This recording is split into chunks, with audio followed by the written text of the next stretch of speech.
I stood near the lavish ice sculpture at the center of the grand ballroom, gripping a lukewarm glass of sparkling water, as I watched my ex-wife Chloe press her lips against the cheek of her new fiancé. He was wearing a custom-tailored Tom Ford tuxedo. I was wearing the same off-the-rack gray suit I had worn to my own wedding 5 years ago. My parents were standing front and center in the crowd, cheering loudly, while my younger brother Arthur held up his champagne glass and shouted a toast to the happy couple.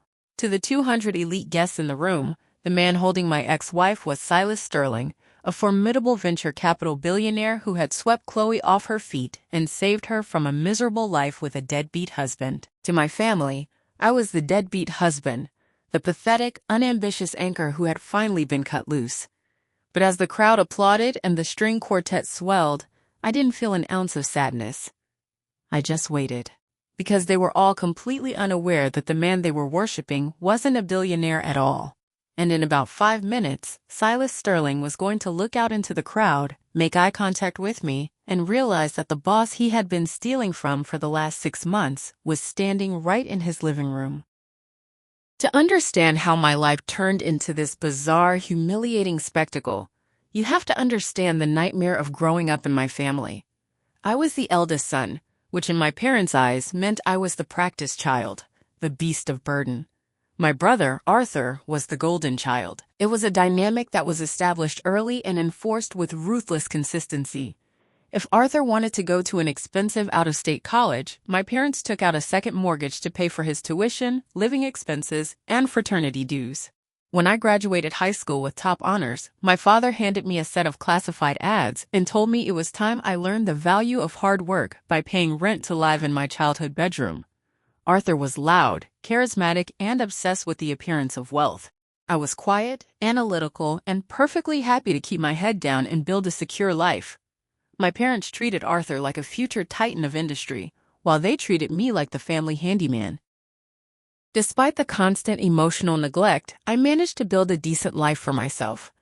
I married Chloe, a woman I met at a local coffee shop during my early 20s.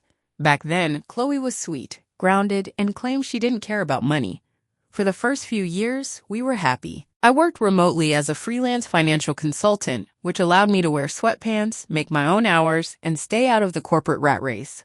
Chloe worked as an administrative assistant at a real estate firm. We lived in a modest 3-bedroom house that I had purchased quietly before we got married, but as Arthur began to infiltrate our lives, Chloe started to change. Arthur had managed to smooth-talk his way into a mid-level networking position in the city. He didn't make much money, but he spent aggressively to look like he did. He leased a luxury sports car, bought designer clothes on high-interest credit cards, and constantly bragged about his elite social circle. Whenever my parents hosted family dinners, Arthur would show off his latest expensive purchase, and my parents would practically drool over his success. Meanwhile, they would look at my comfortable clothes and ask when I was going to get a real job with a corner office. Slowly but surely, the toxic environment began to poison Chloe. She started complaining about our modest vacations. She started following wealthy influencers on social media, making passive-aggressive comments about my lack of ambition. She wanted the life Arthur pretended to have, and she deeply resented me for not giving it to her. What none of them knew, what I kept entirely to myself to protect my assets from my family's constant demands for money, was that I wasn't just a freelance consultant. In my late 20s, I had developed a highly specialized proprietary algorithm for predictive supply chain logistics. I sold the licensing rights to 3 massive international shipping companies and used the capital to found a private equity holding firm. I was quietly acquiring mid-sized tech companies, restructuring them, and multiplying my wealth exponentially. By the time I was 30, my net worth was well into the 9-figure range. I kept my name off the public documents, utilizing trusts and a board of directors to maintain my anonymity. I wanted to surprise Chloe on our 5th anniversary. I had plans to buy a massive estate on the coast, hand her the keys, and tell her she never had to work another day in her life. But she didn't even make it to our 5th anniversary. The inciting incident happened about 8 months ago during one of my parents' mandatory Sunday dinners. Arthur arrived late, as usual, but this time he brought a guest, a tall, aggressively handsome man named Silas Sterling. Arthur proudly introduced Silas as his new mentor and close friend. loudly proclaiming that Silas was a billionaire venture capitalist who was looking to invest in Arthur's vision. Silas played the part perfectly. He casually dropped names of celebrities, talked about his yacht in Monaco, and wore a watch that cost more than my parents' house. Throughout the dinner, I noticed Chloe hanging on his every word. She practically ignored me, laughing entirely too hard at Silas's terrible jokes and leaning over the table to refill his wine glass.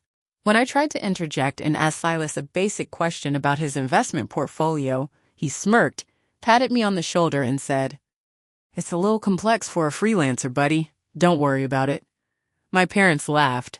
Arthur sneered, and Chloe looked at me with an expression of pure, unadulterated disgust.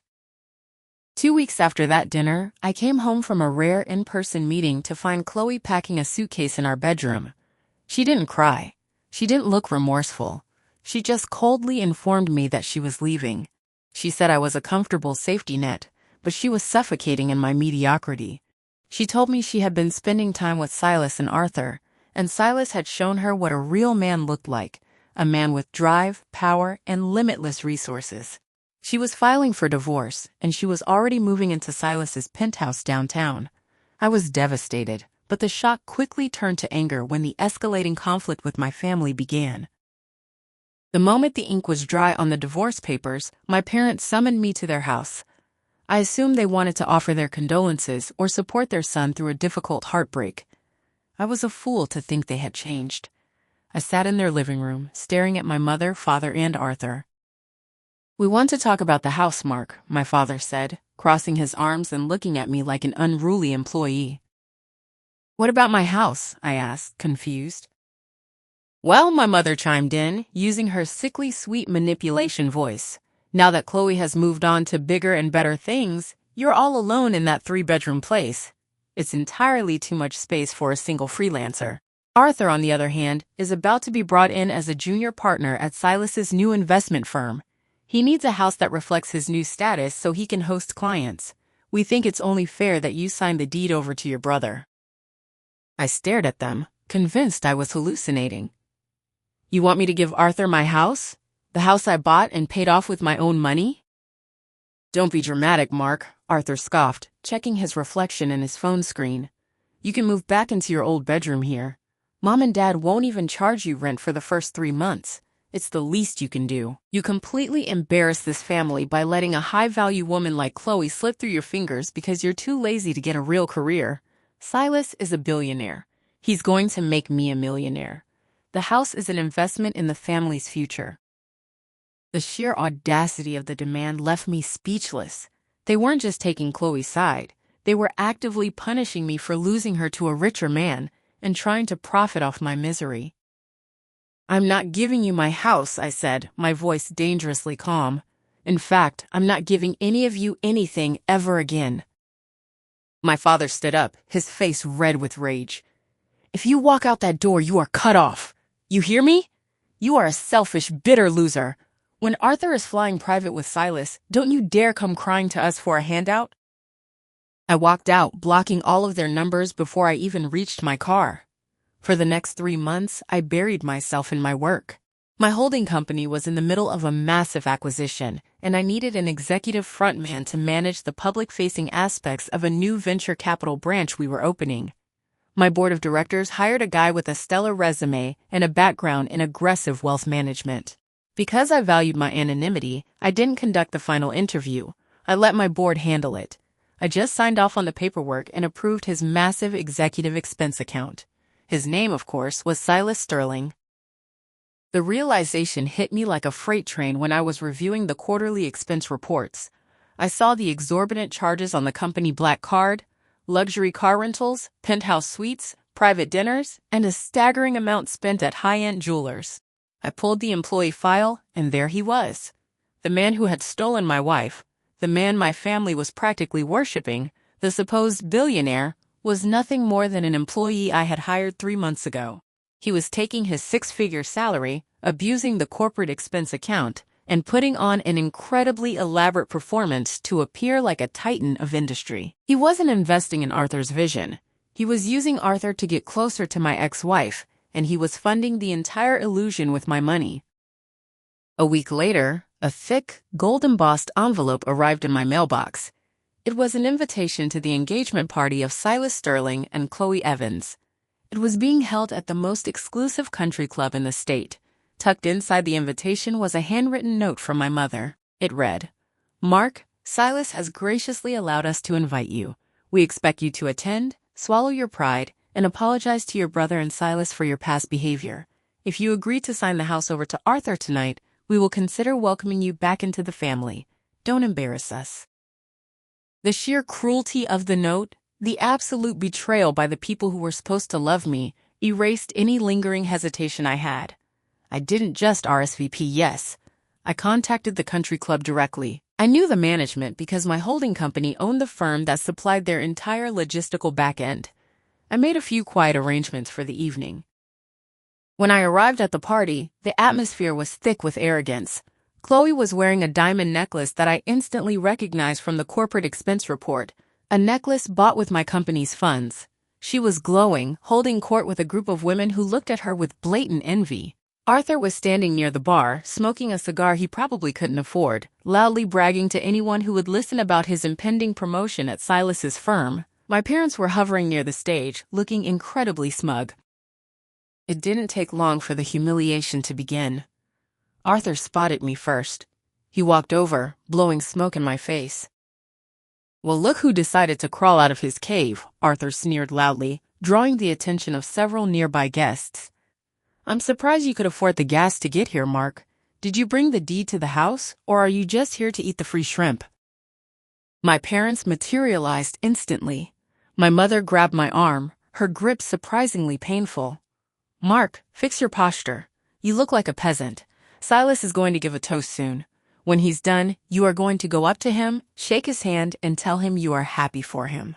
And then you are going to hand Arthur the paperwork." Chloe drifted over, her arm linked with Silas's. Silas looked at me with a mixture of pity and amusement. He looked like a man who believed he held the entire world in the palm of his hand. "Mark," Chloe said, a patronizing smile on her lips. "I'm glad you came. I hope seeing all of this helps you realize what you were lacking. Silas is building an empire. It's a shame you could never think bigger than your little freelance projects." Silas chuckled smoothly, adjusting his expensive cuffs. "Don't be too hard on the guy, babe. The world needs people to do the grunt work. If you ever need a job, Mark, my company is always looking for entry-level data entry clerks. I could pull some strings." "I appreciate the offer, Silas," I said, keeping my voice completely neutral. "I'll keep your company in mind." "Good man," Silas grinned, clapping me on the shoulder condescendingly. "Now, if you'll excuse me, I need to address my guests." Silas walked up to the grand stage at the front of the room and tapped his microphone. The crowd hushed immediately. My parents and Arthur pushed their way to the front row, looking at Silas like he was a god. Chloe stood by the stage steps, wiping a fake tear from her eye. "Friends, family, esteemed colleagues," Silas began, his voice booming over the speakers. "We are gathered here tonight to celebrate love, success, and the future. When I built my empire, I always knew I needed a queen to share it with. Chloe is that queen. And to my future brother-in-law, Arthur, who will soon be joining my executive team, I say this: the sky is the limit when you have the right backing." The crowd erupted into applause. Arthur pumped his fist in the air. "I am a man of immense resources," Silas continued, pacing the stage, high on his own lies. "I answer to no one. I built my fortune through ruthless ambition and absolute control. And tonight, I spare no expense to show the woman I love exactly what kind of power I wield." I decided it was time. I set my glass of water down on a nearby table, stepped out from the shadows of the ice sculpture, and walked deliberately toward the center of the room. The crowd parted slightly as I moved. "Silas," I called out.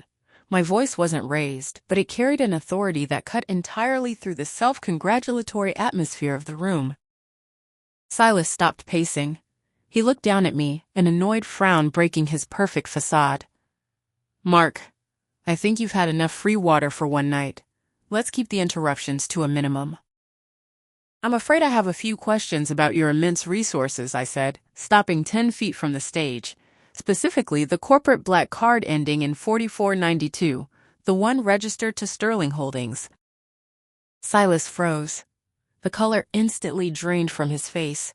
His confident posture collapsed, and his eyes widened in absolute terror. He stared at me, his mouth opening and closing like a fish out of water. Chloe looked confused. "Mark, what are you talking about? Security? Can someone remove my ex-husband?" "Shut up, Chloe," I said, never taking my eyes off Silas. "Silas, care to explain to your guests how you purchased your fiancé's diamond necklace, or the penthouse lease? Because according to the forensic audit my accounting team completed this morning, you've embezzled over $400,000 in company funds to play pretend." The ballroom fell into a suffocating dead silence. The wealthy guests exchanged bewildered glances. My mother let out an indignant gasp. "Mark, have you lost your mind?" my father bellowed, stepping aggressively toward me. "How dare you speak to Silas that way? You are ruining everything." "Mr. Evans," Silas suddenly stammered into the microphone, his voice trembling so violently it caused a feedback loop in the speakers. He dropped the microphone, scrambling to the edge of the stage. "Mr. Evans, I didn't know." My father stopped in his tracks. Chloe's jaw unhinged. Arthur looked back and forth between me and Silas, completely lost. "You didn't know what, Silas?" I asked, crossing my arms. "You didn't know that the anonymous majority shareholder you've been stealing from was the same man whose wife you were sleeping with? You didn't know that the CEO of the firm you claim to own was actually the entry-level freelancer you were just mocking?" "You're the CEO?" Chloe whispered, her voice cracking, her eyes darting to Silas for a denial that never came. Silas looked physically ill. He climbed down the stairs, ignoring Chloe entirely, and stumbled toward me, practically begging. "Mr. Evans, please. It was just a temporary reallocation of funds, an advance on my bonuses. I was going to pay it back. I just needed to maintain an image for the clients. Please, you can't do this here." "I can do whatever I want, Silas, because it's my money," I said, my voice ringing out clearly in the silent room.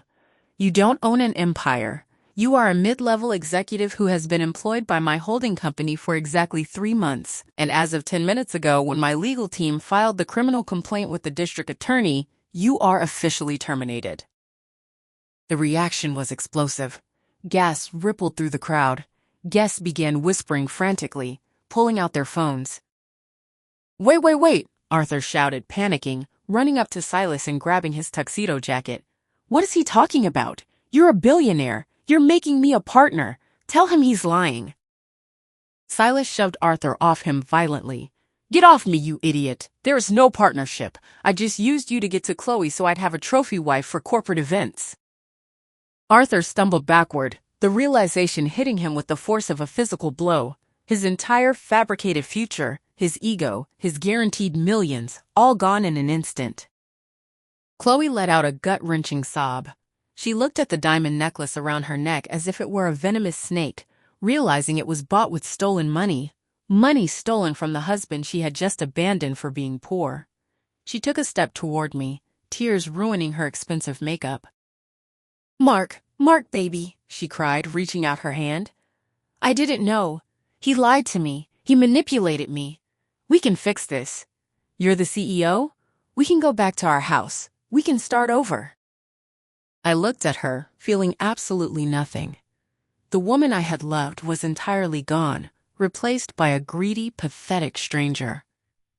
"You are holding a necklace bought with my money, wearing a dress bought with my money, standing in a country club leased by my company. You left me because you thought I was a loser. Enjoy the fallout, Chloe. I hope the penthouse lease is in his name." 2 uniformed police officers who I had arranged to be waiting in the lobby walked through the double doors of the ballroom. They approached Silas, who didn't even fight back as they placed him in handcuffs and read him his rights. The entire ballroom watched in stunned silence as the fake billionaire was perp-walked out of his own engagement party. My parents were trembling. The smug arrogance that had defined their entire existence was completely shattered. They realized in a single, devastating moment that the son they had spent 30 years abusing and neglecting was actually a staggeringly wealthy titan of industry, and the golden child they worshipped was a gullible, unemployed fool. My mother fell to her knees, crying hysterically, grabbing at the hem of my cheap gray suit. "Mark, my beautiful boy, I'm so sorry. We were just trying to push you to be your best. We love you. You're our son. Please, you have to help us. Arthur has so much debt. We'll lose everything." "You demanded I give Arthur my house," I said, looking down at her coldly. "You told me I was cut off. I'm just honoring your wishes." "Mark, be reasonable," my father pleaded, tears streaming down his face as he desperately tried to save face in front of the wealthy guests who were now looking at him with absolute disgust. "We are blood. You can't just leave your family."